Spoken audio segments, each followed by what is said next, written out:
HDFC life India की सबसे बड़ी प्राइवेट इंश्योरेंस कंपनी है, जो कि इंडिया के सबसे बड़े private bank HDFC bank and England की सबसे बड़ी asset management company Standard Life Aberdeen के बीच एक कोलैबोरेशन है, जिसका सॉल्वेंसी रेशियो 187% है, जिससे हमें पता चलता है कि कंपनी का साइज़ कितना बड़ा है एंड कंपनी कितनी स्टेबल है, कितना बड़ा ब्रांड है। टर्म इंश्योरेंस एक बहुत बड़ा कमिटमेंट होता है, एक लॉन्ग टर्म कमिटमेंट होता है। हम अपने आने वाले 25-30 सालों 40 सालों के लिए एक पॉलिसी परचेज करते हैं। ऐसे में ऐसी कंपनी जिसके फाइनेंशियल बहुत अच्छे हैं, प्रॉफिटेबल हो और फ्यूचर प्रोस्पेक्ट भी अच्छे हों, ऐसी कंपनी से अपना टर्म इंश्योरेंस परचेज करना चाहिए। HDFC लाइफ का क्लेम सेटलमेंट रेशियो 99.5% है, जो कि वन ऑफ बेस्ट है। HDFC लाइफ का जो टर्म प्लान है क्लिक टू प्रोटेक्ट सुपर काफ़ी यूनिक है और बहुत सारे यूनिक फीचर्स भी हैं। आज की वीडियो में हम क्लिक टू प्रोटेक्ट सुपर का डिटेल्ड रिव्यू करेंगे और जानने की कोशिश करेंगे कि क्या यह प्लान हमें लेना चाहिए या फिर नहीं लेना चाहिए। नमस्कार दोस्तों, मैं हूं आशुतोष, आपका पर्सनल फाइनेंस कोच। चलिए वीडियो को शुरू करते हैं। इस प्लान में हमें 3 वेरिएंट्स मिलते हैं, life plus and life goal.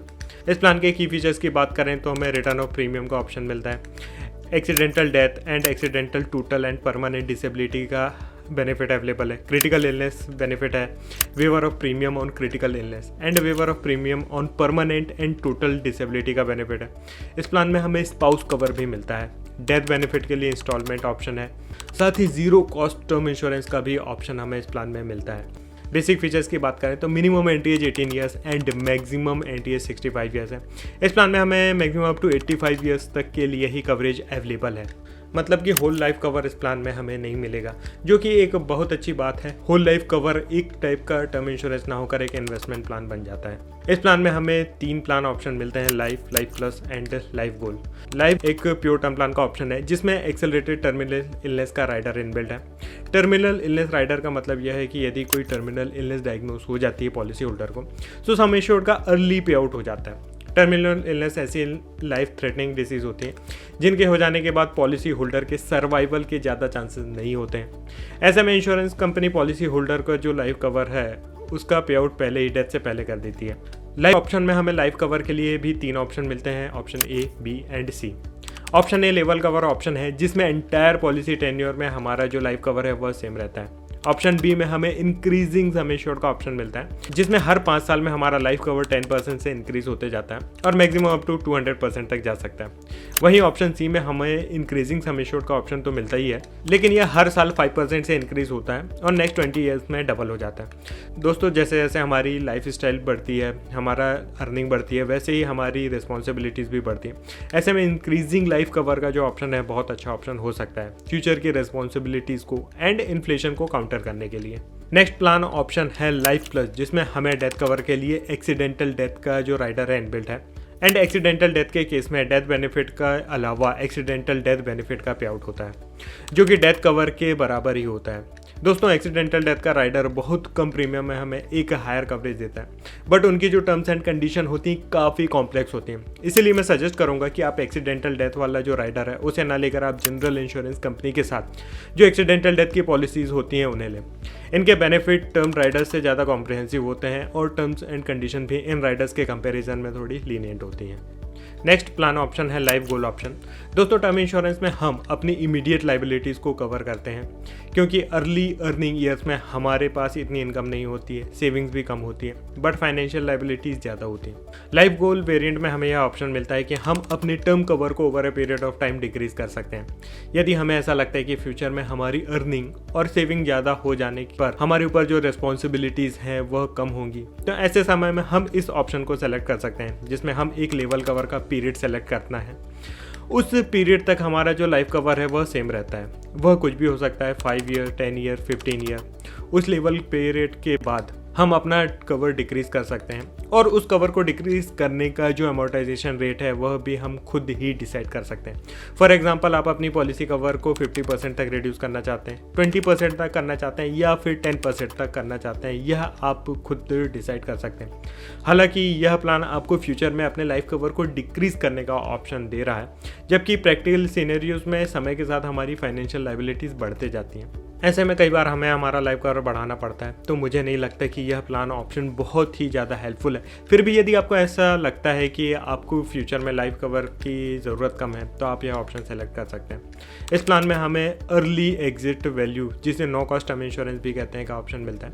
यदि हमारी पॉलिसी 35 साल या फिर उससे ज़्यादा टेन्योर की है, तो आफ्टर 30 ईयर्स हम अपनी पॉलिसी को सरेंडर करके पॉलिसी प्रीमियम वापस ले सकते हैं। चलिए इस प्लान के एडिशनल बेनिफिट्स या फिर राइडर्स को डिस्कस करते हैं। पहला है रिटर्न ऑफ प्रीमियम। दोस्तों, हम में से बहुत सारे लोगों को ऐसा लगता है कि यदि हमने पॉलिसी टर्म सर्वाइव कर लिया और हमें कुछ नहीं हुआ, तो हमने जो पॉलिसी का प्रीमियम पे किया है वह वेस्ट हो जाएगा।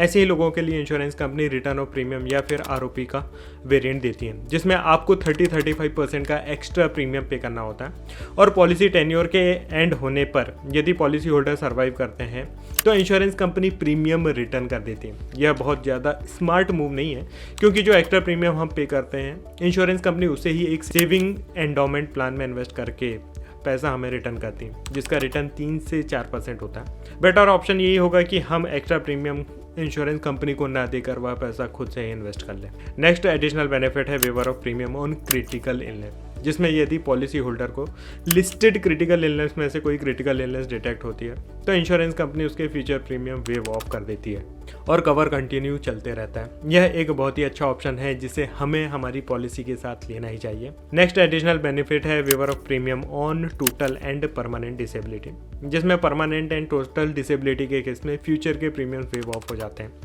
यह भी एक बहुत अच्छा राइडर है, जिसे हमें हमारी पॉलिसी के साथ लेना ही चाहिए। इस प्लान में हमें क्रिटिकल इलनेस का राइडर मिलता है, जो कि 60 क्रिटिकल इलनेसेस को कवर करता है। यह राइडर भी up to the age of 85 years के लिए अवेलेबल है, जिसमें लिस्टेड क्रिटिकल इलनेस में कोई क्रिटिकल इलनेस डिटेक्ट होती है, तो क्रिटिकल इलनेस सम एश्योर्ड का जो भी पे आउट होता है वह आपको पे हो जाता है। यह भी एक अच्छा ऑप्शन है, जो कि आप अपनी पॉलिसी के साथ ले सकते हैं। इस प्लान में हमें स्पाउस कवर का भी ऑप्शन मिलता है। कई बार ऐसा होता है कि पॉलिसी होल्डर के स्पाउस होते हैं, वो टर्म इंश्योरेंस के लिए एलिजिबल ही नहीं होते। ऐसे में उनके लिए स्पाउस कवर वाला जो ऑप्शन है काफ़ी हेल्पफुल हो जाता है, जिनमें पॉलिसी होल्डर की एलिजिबिलिटी पर उनके स्पाउस को लाइफ कवर मिल जाता है, जिसमें पॉलिसी होल्डर की कवर का मैक्सिमम 50% तक लाइफ कवर स्पाउस के लिए एलिजिबल रहता है। और यदि पॉलिसी होल्डर की डेथ हो जाती है, तो स्पाउस कवर स्टार्ट हो जाता है। हालांकि पॉलिसी होल्डर और स्पाउस दोनों की डेथ यदि एक साथ हो जाती है, तो स्पाउस कवर का पे आउट नहीं होता है। पॉलिसी होल्डर के डेथ के बाद यदि स्पाउस 1 साल के अंदर सुसाइड कर ले, तो भी स्पाउस डेथ कवर का जो पे आउट है वह नहीं होता है। डेथ बेनिफिट के पे आउट के लिए लमसम के साथ साथ हमें इंस्टॉलमेंट पे आउट के भी ऑप्शन मिलते हैं, जिसमें पॉलिसी होल्डर इंसेप्शन के समय या फिर नॉमिनी क्लेम के समय मंथली इंस्टॉलमेंट का ऑप्शन सेलेक्ट कर सकते हैं। प्रीमियम पे आउट के लिए हमें रेगुलर पे, लिमिटेड पे एंड सिंगल पे का ऑप्शन भी मिलता है। साथ ही यदि आप रेगुलर पे सेलेक्ट किया हुआ है, तो भी फ्यूचर में आप अपने पॉलिसी के प्रीमियम पेइंग टर्म को रेगुलर पे से लिमिटेड पे में कन्वर्ट कर सकते हैं। हालांकि रेगुलर पे वाला जो ऑप्शन होता है वह ज़्यादा बेटर होता है, जिसमें प्रीमियम लायबिलिटी कम होती है और मैक्सिमम कवरेज हम ले पाते हैं। यह प्लान हमें मैच्योरिटी पर रिन्यूएबिलिटी का भी ऑप्शन देता है। यदि पॉलिसी टेन्योर एंड होने के बाद भी पॉलिसी होल्डर को ऐसा लगता है कि उसकी फाइनेंशियल रिस्पॉन्सिबिलिटीज़ एंड लायबिलिटीज़ खत्म नहीं हुई हैं, तो वह इस ऑप्शन को एक्सरसाइज करके अपना लाइफ कवर आगे बढ़ा सकता है। इस प्लान में हमें लाइफ स्टेज का ऑप्शन मिलता है, जिसमें डिफरेंट लाइफ स्टेजेस पर हमें लाइफ कवर इंक्रीज करने का ऑप्शन मिलता है, जिसमें मैरिज के केस में 50%, चाइल्ड बर्थ के केस में 25% एंड सेकेंड चाइल्ड बर्थ के केस में भी 25% तक का सम एश्योर्ड हम इंक्रीज कर सकते हैं। दोस्तों, यह था HDFC life click to protect super के बारे में, जहां HDFC लाइफ एक बहुत बड़ा ब्रांड है लाइफ इंश्योरेंस के फील्ड में। वहीं क्लिक टू प्रोटेक्ट सुपर भी एक बहुत अच्छा प्रोडक्ट है, जिसमें लगभग सारे न्यू एज फीचर्स अवेलेबल है। प्रीमियम के मामले में हो सकता है कि यह थोड़ा हायर एंड पर हो, बट फिर भी यह एक अच्छा ब्रांड है, जिसके साथ आप अपना टर्म इंश्योरेंस परचेज कर सकते हैं। इस प्लान से रिलेटेड यदि आपका कोई भी डाउट है, तो आप नीचे कमेंट करके पूछ सकते हैं। दोस्तों, यदि आप मेरे साथ अपना टर्म इंश्योरेंस डिस्कस करना चाहते हैं या फिर अपनी पॉलिसी परचेज करना चाहते हैं, तो नीचे दिए नंबर में मैसेज करके कनेक्ट कर सकते हैं। दोस्तों, यदि वीडियो अच्छा लगा हो तो इसे लाइक ज़रूर करें और ऐसे ही इन्फॉर्मेटिव वीडियोस देखने के लिए चैनल को सब्सक्राइब करें। दोस्तों, आज की वीडियो में बस इतना ही। मिलते हैं नेक्स्ट वीडियो में। धन्यवाद।